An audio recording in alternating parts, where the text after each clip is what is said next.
Phosphorus. Phosphorus के अपरूप पहला है सफ़ेद फास्फोरस, दूसरा लाल फास्फोरस, तीसरा काला फास्फोरस और चौथा होता है बैगनी फास्फोरस।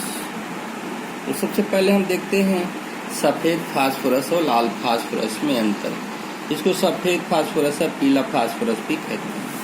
पहला नंबर है सफ़ेद फास्फोरस मोम की तरह मुलायम होता है, इसलिए इसे चाकू से काटा जा सकता है। जबकि लाल फास्फोरस सख्त कठोर होता है, चाकू से नहीं काटा जा सकता। फिर सफ़ेद फास्फोरस की गंध कैसी होती है? इसकी गंध लहसुन जैसी होती है, जबकि लाल फास्फोरस गंधहीन होता है। फिर सफ़ेद फास्फोरस विषैला होता है यानी जहरीला होता है और लाल फास्फोरस जहरीला नहीं होता है। फिर है वायु में यदि खुला छोड़ दिया जाए सफ़ेद फास्फोरस को तो जलने लगता है, अर्थात इसका ज्वलनांक बहुत कम होता है। जबकि इसे लाल फास्फोरस को वायु में खुला रखने पर नहीं जलता है और गर्म करने तक वायु से अभिक्रिया भी नहीं करता है। सफ़ेद फास्फोरस H2O में अघुलनशील होता है, केवल कार्बन डाइसल्फाइड में ही घुलनशील होता है। जबकि लाल फास्फोरस जल और कार्बन डाइसल्फाइड दोनों में अघुलनशील होता है। छठवां, इसका कोणीय तनाव अत्यधिक होने के कारण यह अत्यधिक क्रियाशील होता है, जब इसका तुलनात्मक कम कोणीय तनाव होता है तथा कम क्रियाशील होता है। P4 देखिए इसको कैसे बनाते हैं। P4 की यदि हम NaOH के साथ H2 की उपस्थिति में क्रिया करें तो PH3 और सोडियम हाइपोफॉस्फाइड गैस बनती है। सोडियम हाइपोफॉस्फाइड बनता है और फास्फिन गैस बनती है। जबकि P4 की हम NaOH के साथ क्रिया कराते हैं तो यह क्रिया नहीं करता। क्लोरीन के साथ जब क्रिया कराते हैं तो PCl3 तथा PCl5 बनाता है, और जबकि लाल फास्फोरस को गर्म करें तो केवल क्लोरीन से ही क्रिया करता है। अब देखिए सफ़ेद फास्फोरस। सफ़ेद फास्फोरस को यदि हम वायु में खुला छोड़ दें तो यह पीला हो जाता है। क्यों ऐसा होता है? क्योंकि वायु में तेजी से आग पकड़ करके P4O10 के सघन श्वेत धूम देता है। तो P4+ 5O2 ऑक्सीजन के साथ क्रिया करा दीजिए तो हो जाएगा P4O10। P4O10 यह अंधेरे में दीप्त होता है यानी प्रदीप्त पैदा करता है, चमकता है, जिसे इसी को हम कहते हैं रसो संदीप्ति कहते हैं। संरचना इसकी देखिए, फास्फोरस की संरचना है 3 बांड होते हैं, 1 2 3। ये 4 फास्फोरस इधर देखिए, एक तो इधर से जुड़ जाएगा तो कितने हो गए 1 2 3, 1 2 3। ठीक, इसके बंध कोण कितने का होता है 60 डिग्री। संकरण यदि हम निकालते हैं तो 3 सिग्मा बंध हो, 1 सिग्मा, दूसरा सिग्मा, तीसरा सिग्मा, एक लोन पेयर होता है। तो 4 संकरण कौन सा होगा sp3। संरचना चतुष्फल की होती है, लेकिन कैसी होती है? विविक्त होती है। 109 डिग्री संकरण के हिसाब से 109 डिग्री 28 मिनट का कोण बनना चाहिए, लेकिन 60 डिग्री की कोण बनने के कारण अत्यधिक तनाव हो जाता है, जिससे फास्फोरस यह अत्यधिक सक्रिय होता है। अब लाल फास्फोरस, इसकी बहुलकीय संरचना होती है। जो इसमें जुड़ रहा था वही यहाँ पर जो एक P4 दूसरे P4 से जुड़ता जाता है, इस प्रकार यह लंबी संरचना बना लेता है। श्वेत फास्फोरस को हम यदि 573 केल्विन तक कई दिनों तक गर्म करें, हमें कौन सा फास्फोरस प्राप्त हो जाता है? लाल फास्फोरस। यह अंधेरे में दीप्त नहीं करता है। P4 चतुष्फलकीय श्रृंखला के रूप में एक दूसरे से जुड़े रहते, इसीलिए बहुलकीय संरचना होती। देख लीजिए P4 चतुष्फलकीय संरचना में एक दूसरे से जुड़ते जाते हैं। अब है रासायनिक, देखिए P4 पे यदि हम NaOH के साथ क्रिया कराएं, हाइड्रोजन के साथ क्रिया कराएं, सल्फर के साथ क्रिया कराएं तो आपको ध्यान देना है PH3 फास्फिन और ये P4 phosphorus sulphur phosphorus trisulphide बनाता है। और माचिस में जो तीली बनाई जाती है ऊपर की ओर, यानी जो जहाँ से हम जलाते हैं वो इसी की बनी होती है। अब इसको क्रिया के रूप में देखिए, जैसे P4 की यदि हम NaOH के साथ क्रिया कराते हैं तो हमें कौन सी गैस प्राप्त होती है? फास्फिन, और ये कहलाता सोडियम हाइपोफॉस्फाइड। P4 की यदि हम हाइड्रोजन को साथ गर्म करते हैं तो हमें फास्फिन गैस बनती है। और यदि P4 को हम सल्फर के साथ लेते हैं तो हमें क्या प्राप्त होता है? Phosphorus sulphur try phosphorus try sulphide. और ये माचिस की तीली होती है। अब यहाँ पर देखिए, यदि हम फास्फोरस को SO2Cl2 के साथ करें तो यहाँ पर ध्यान देना है, P4 की ऑक्सीकरण संख्या 0 होती है, लेकिन जैसे हम क्रिया कराते हैं तो अधिकतम ऑक्सीडेशन नंबर देता है। ये 5 है, इसकी भी 5 है, इसकी भी 5 है। तो PCl5 यदि लिमिटेड H2O के साथ क्रिया कराते हैं तो POCl3 बनता है। यदि H2O के साथ कराते हैं तो हमें H3PO4 फास्फोरिक अम्ल बनता है। यदि हम P4 के साथ सांद्र HNO3 की कराते हैं तो देख लीजिए, ये सांद्र HNO3 है। सांद्र HNO3 के कारण इसकी ऑक्सीडेशन नंबर क्या अधिकतम होती है, तो अधिकतम सदैव अधिकतम वाला ही कंपाउंड बनाता है। अब फास्फोरस में अम्ल का ऑक्सीडेशन नंबर सबसे अधिकतम किसका होता है? फास्फोरिक अम्ल का। तो H3PO4 बनेगा, नाइट्रोजन नाइट्रोजन डाइऑक्साइड और पानी निकल जाएगा। इसी प्रकार H2SO4 है। H2SO4 को हम जब फास्फोरस के साथ क्रिया कराएंगे तो अधिकतम अम्ल फास्फोरस का कौन होगा? फास्फोरिक अम्ल। H3PO4 बन जाएगा, सल्फर डाइऑक्साइड और ये H2O। अब इसको डिटेल में देखते हैं हम।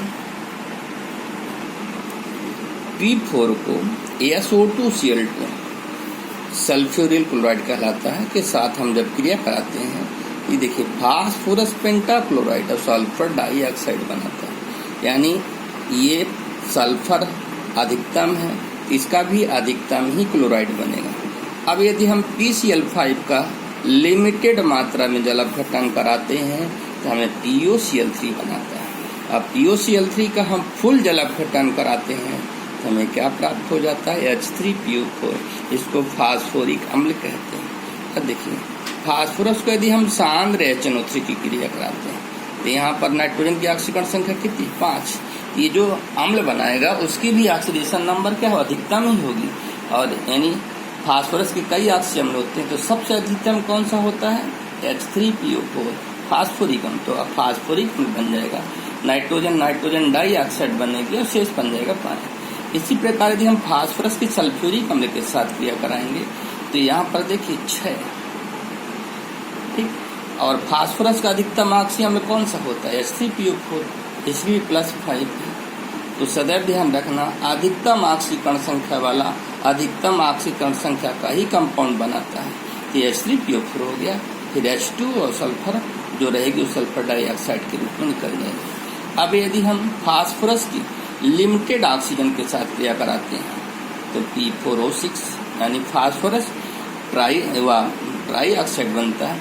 इसका हम जल अपघटन कराते हैं तो H3PO3। इसी प्रकार यदि हम अधिक मात्रा में ऑक्सीजन के साथ कराते हैं तो फास्फोरस पेंटाऑक्साइड प्राप्त होता है। इसका जल अपघटन कराते हैं तो फास्फोरिक अम्ल प्राप्त होता है।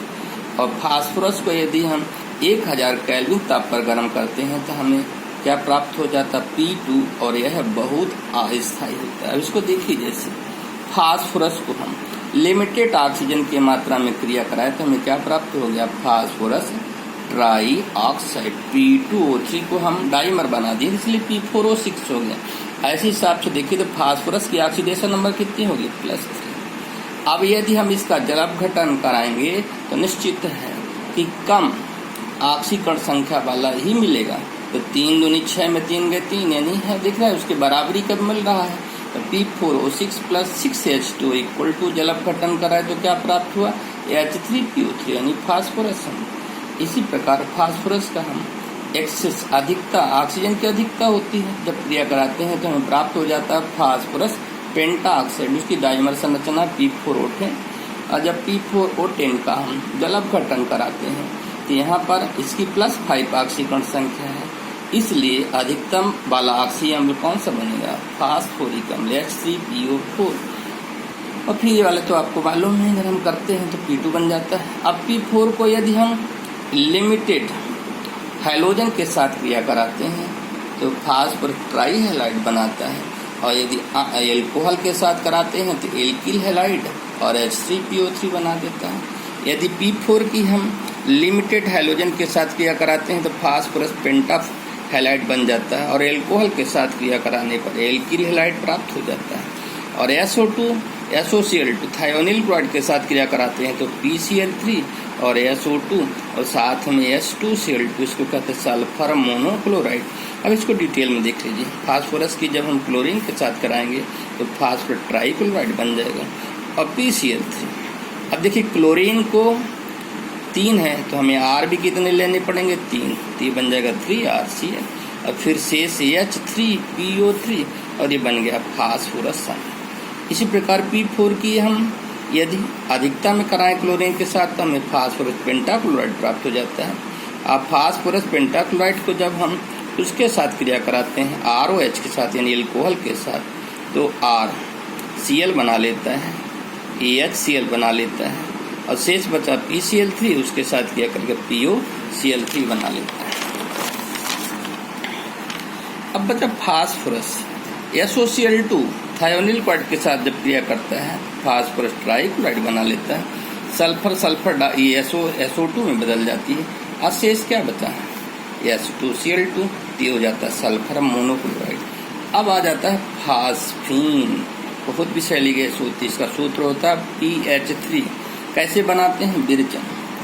फास्फोरस को जब हम जलीय NOH के साथ क्रिया कराते हैं तो हमें फास्फीन बन जाता है और सोडियम हाइपोफॉस्फेट। यहाँ ध्यान रखना है, जितने NH लेंगे उतने H2O लेंगे और उतने अणुओं में सोडियम हाइपोफॉस्फाइड प्राप्त होगा। ये है फास्फोनियम आयोडाइड। अब फास्फोनियम आयोडाइड के साथ जब KOH की क्रिया कराते हैं तो आपको ध्यान रखना K के साथ पहले I बन जाएगा KI और ये OH, यहाँ से एक क्या चले के H2 तो बचा क्या PH3, अब बन गई फास्फीन। गुण, यह है रंगहीन गैस होती है, सड़ी मछली के समान गंध देती है और बहुत ही विषैली गैस होती है। यदि हम कॉपर सल्फेट अथवा मर्क्यूरी क्लोराइड के द्वारा क्रिया कराते हैं तो हमें संगत फास्फाइड बनाती है। तो कॉपर सल्फेट होगा, ये फास्फीन होगा, तो ये कॉपर और ये फास्फोरस मिलकर क्या बन जाएंगे, कॉपर फास्फाइड। और शेष क्या बचा, H2SO4। इसी प्रकार ये मर्क्यूरी क्लोराइड है और इसके पास PH3 की स्थिति, ये हो गया Hg और ये फास्फोरस, तो बन जाएगा मर्क्यूरिक फास्फाइड और शेष क्या बचा HCl। यह दुर्बल क्षार की होती है, हैलोजन अम्लों से फास्फोनियम यौगिक बनाती है यानी PH3 HBr। PH3 के साथ जुड़ गया तो PH4PR, इसे कहते हैं फास्फोनियम ब्रोमाइड। उपयोग, फास्फीन के स्वतः दहन का तकनीक रूप से उपयोग होने के कारण इसका उपयोग होम सिग्नलों में किया जाता है। अब फास्फोरस के जो क्लोराइड हैं उनको अगले वीडियो में देखेंगे।